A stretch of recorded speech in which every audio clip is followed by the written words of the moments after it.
My name is Ruth Dwyer, and I love to paint. Particularly, I love to paint landscapes. They seem magical to me.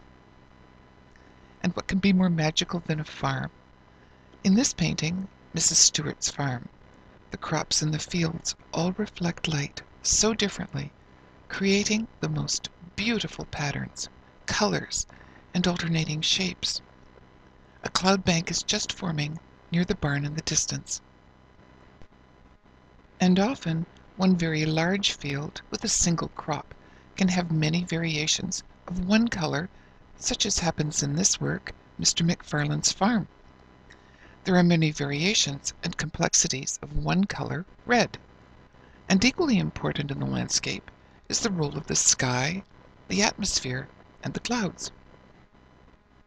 Sometimes, as in this painting, Cabin on the Tundra, the sky seems to be calm. And in others, it's fun to capture the wind. In this painting, Gold Trees Grassy Park, the clouds are scattering all over the sky and the trees are swaying in the strong breeze. For this painting, I took photographs of those amazing modern windmills, the wind generators of a wind farm near Chatham in southern Ontario. The orange streak is a wind generator. I've painted it as a bold slash to capture the feel and effect of the large arm swooshing through the air. In contrast to the wind, fogs and mists are very atmospheric. The air is soft and quiet, and colors in the sky are there, but they are muted and softened. And here are the northern lights, glorious atmospheric effects which are visible in the extreme north. Magnificent colors, reds and golds and greens, dance through the night skies, and the land below, bare of trees, reflects and magnifies the ballet of light happening above. Almost all of my paintings of the northern lights have the spray of water in them.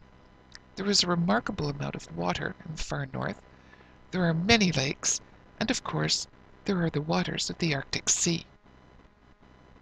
And what could be more beautiful than a landscape bathed with the glow of the hot sun? That magical time of day, from late afternoon to early evening, when everything appears golden. In these paintings, the air and the land shimmer with yellows and golds of every hue. When I was in Africa, where atmospheric effects are astonishing, we would sometimes leave very early in the morning, and the sun would burst from behind a hill. Trees would be scarce, sometimes just one sitting all by itself, and the colors! The air would fracture into beautiful colors, fragmenting the earth and the sky. And often I paint from photographs which have been taken in remote, faraway places. This painting, Evening Red Cabin, is from a photograph sent to me by a lovely friend who lives in Iceland. The early evening light is luminescent with shades of blue. I'm sure you've noticed by now that all of my paintings are framed identically in a handsome black Italian wood. This frame was chosen very particularly because I feel this frame suits my paintings and sets off the colors in my work.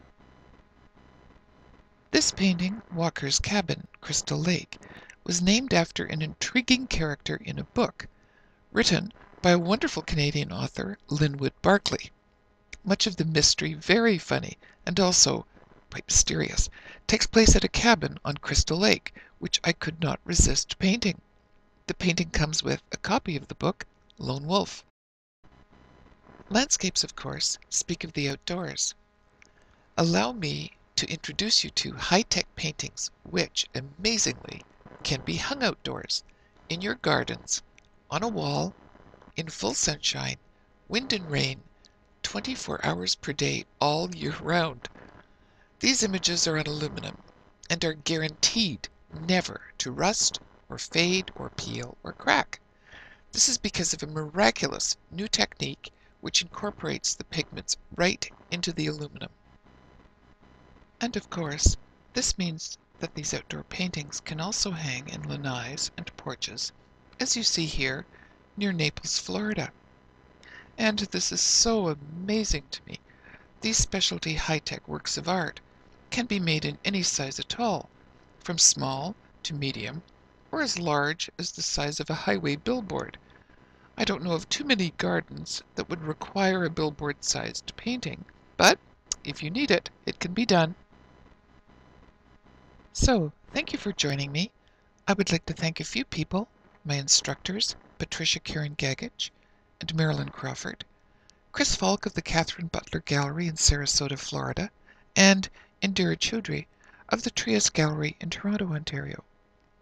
For a look at more of my paintings, please visit my website, www.ruthdwyer.com.